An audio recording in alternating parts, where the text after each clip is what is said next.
Hello दोस्तों, अक्सर हम ये जानते हैं कि जैसे ही विंटर आता है पोल्यूशन की बात होना बढ़ जाती है। हर जगह पोल्यूशन के बारे में डिस्कस होता है। पोल्यूशन किस तरह से वेदर से अफेक्ट होता है और विंटर हमारे पोल्यूशन को क्यों बढ़ा देता है। हर साल ये पोल्यूशन की प्रॉब्लम विंटर में ही सबसे ज्यादा डिस्कस क्यों होती है, आज हम डिस्कस करेंगे। वेदर का क्या इन्फ्लुएंस होता है और किस तरह से विंटर की ठंड और विंटर का एटमॉस्फेयर हमारे पोल्यूशन को अफेक्ट करता है, ये सारी चीजों पर आज हम बात करेंगे। टॉपिक पर जाने से पहले जो लोग हमारे चैनल पर नए हैं उन्हें रिक्वेस्ट करूंगा कि चैनल को सब्सक्राइब करें। हमारे चैनल का पर्पस है हेल्थ एजुकेशन के द्वारा आपको हेल्दी बनाना। इस मिशन में आप हमारे सहभागी बन सकते हैं चैनल को सब्सक्राइब करके, वीडियोस को लाइक करके। टॉपिक के दौरान कुछ इंटरेस्टिंग साइंटिफिक फैक्ट्स, कुछ प्रैक्टिकल यूटिलिटी की बातें, कुछ साइंटिफिक स्टडीज, हमारा ओपिनियन और वर्डिक भी बताऊंगा, इसलिए बने रहिए हमारे साथ एंड तक। और यदि कंटेंट यूजफुल लगे तो फ्रेंड्स फैमिली के साथ इसे शेयर भी करिए, क्योंकि कंटेंट किसी की जिंदगी बचाने और बदलने के लिए उपयोगी हो सकता है। चलिए शुरू करते हैं हमारे साथ हेल्थ का सफर।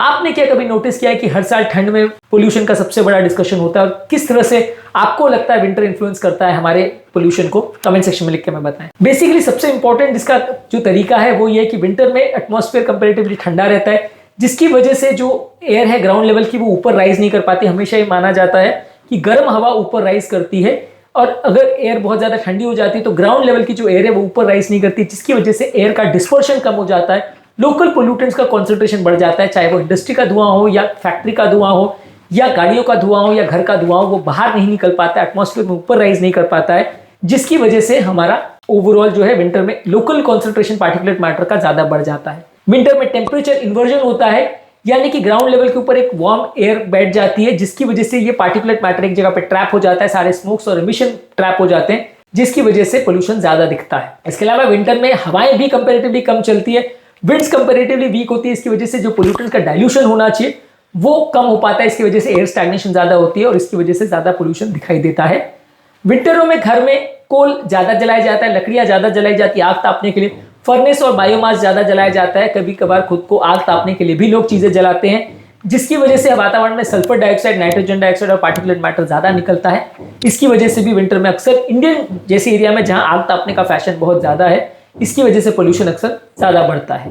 इसके अलावा व्हीकल्स भी विंटर में ज्यादा चलाए जाते हैं गाड़ियों को गर्म रखने के लिए, खासकर ऐसे एरिया में जहां बर्फ पड़ती है। कई बार इंजन को चालू भी छोड़ देना पड़ता है ताकि बैटरी बंद ना हो जाए, तो ऐसे केस में भी कई बार पोल्यूशन ज्यादा होता है। और विंटर में गाड़ी को गर्म करने के लिए जब आप इंजन को ऑन करते हैं तो कुछ मिनट तक वो ज्यादा पोल्यूशन प्रोड्यूस करता है एज कंपेयर टू गर्म एनवायरनमेंट में। इसके अलावा ठंड में फॉग और मॉइस्चर होता है, जो कि पार्टिकुलर मैटर के साथ मिल जाता है और एक स्मॉग बना देता है, जिसकी वजह से पोल्यूशन ज्यादा विजिबल होता है और रेस्पिरेटरी इरिटेशन भी ज्यादा होता है। ठंड के टाइम अलग अलग एरियाज में एग्रीकल्चरल वेस्ट भी ज्यादा जलाया जाता है, जिसकी वजह से विंटर एयर अक्सर कॉम्प्रोमाइज होती है। इसके अलावा अलग अलग एरियाज में इंडस्ट्रियल एक्टिविटी भी कई बार ठंड के टाइम ज्यादा होती है, उसकी वजह से भी पोल्यूशन ज्यादा होता है। विंटर में सनलाइट भी बहुत वीक होती है और धूप भी कम निकलती है, इसकी वजह से वातावरण में केमिकल रिएक्शन ज्यादा होते हैं, जिसकी वजह से ओजोन और नाइट्रोजन डाइऑक्साइड जैसे पोल्यूटेंट्स ज्यादा विंटर में प्रॉब्लम करते हैं, क्योंकि धूप का एक्सपोजर भी कम रहता है। इसके अलावा कुछ लोगों को लगता है कि विंटर में अगर पानी बरस गया या अगर बर्फ पड़ गई तो वो वातावरण को क्लीन कर देगा। ये बहुत टेम्पररी काम करता है और कुछ देर के लिए पार्टिकुलेट मैटर को कम करता है, और जैसे ही वातावरण में मॉइस्चर कम हो जाता है वो वापस से बढ़ जाता है। इसलिए बारिश का हो जाना या बर्फबारी का हो जाना पोल्यूशन को क्लीन कर देता है, ऐसा यूजुअली नहीं है। इसके अलावा विंटर में कई बार लोगों का asthma, COPD, heart attack, stroke ये अपने आप में बढ़ जाता है, और ये सारे चीजों में पोल्यूशन का भी इंपैक्ट बढ़ जाता है। तो ये इंपॉर्टेंट एक इशू है, जिसकी वजह से विंटर में हेल्थ रिलेटेड प्रॉब्लम्स और कार्डियोवैस्कुलर प्रॉब्लम्स भी ज्यादा देखने को मिलते हैं। विंटर में लोगों का घर में बिताए वाला टाइम भी ज्यादा बढ़ जाता है, जिसकी वजह से घर का वेंटिलेशन भी कॉम्प्रोमाइज होता है। लोग खिड़की दरवाजे भी बंद रखते हैं, घर में भी हीटर जलाते हैं, धूप बत्ती, अगरबत्ती, हवन, ये सारी चीजों का धुआं भी घर में ज्यादा रह जाता है।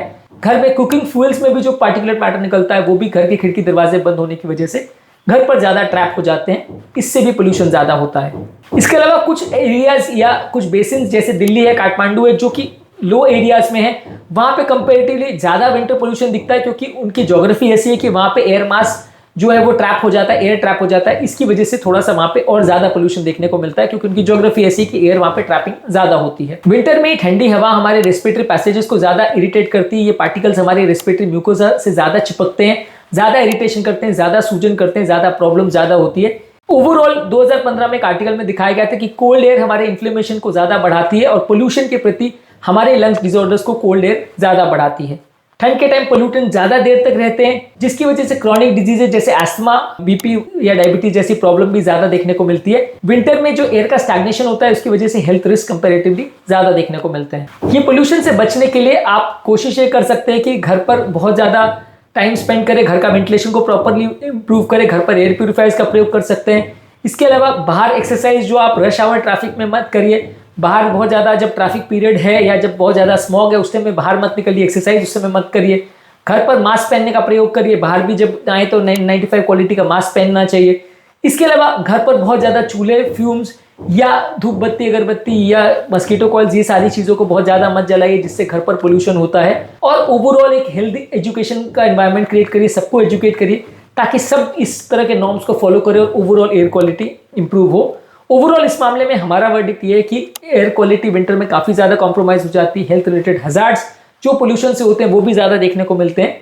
यदि आप इस सिस्टम को प्रॉपर्ली समझ सकते हैं और सारे लोग को समझा सकते हैं और सारे लोग अगर इस पर एफर्ट करते हैं और हेल्थ को इंप्रूवाइज कर सकते हैं तो पोल्यूशन रिलेटेड हेल्थ हजार्ड्स को हम कम कर सकते हैं। लेकिन ओवरऑल ये जानना और समझना जरूरी है कि विंटर कई तरह से हमारे वातावरण के पोल्यूशन, खासकर एयर पोल्यूशन को इफेक्ट करता है, जिसके बारे में प्रॉपर अवेयरनेस होना ज़्यादातर लोग को ज़रूरी है। नहीं तो लोग अक्सर गलतियां करते हैं, ध्यान नहीं देते और हेल्थ को बिगाड़ते हैं, खुद की भी और दूसरों की भी।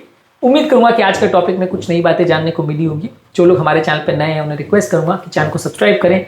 हमारे चैनल का पर्पज है लोगों को हेल्दी बनाना और प्रॉपर हेल्थ के लिए जरूरी है प्रॉपर हेल्थ एजुकेशन। यदि कंटेंट यूजफुल लगे तो फ्रेंड्स, फैमिली के साथ इसे शेयर भी करें, क्योंकि ये कंटेंट किसी की जिंदगी बचाने और बदलने के लिए उपयोगी हो सकता है। आपके कमेंट्स भले पॉजिटिव हो या नेगेटिव हमें जानने में मदद करते हैं कि आपको हमारा कंटेंट कैसा लग रहा है। प्लस हमारे लिए मोटिवेशन और इंस्पिरेशन का भी काम करते हैं। इसलिए वीडियोस को देखते रहिए, शेयर करते रहिए और हेल्थ के सफर में आगे बढ़ते रहिए।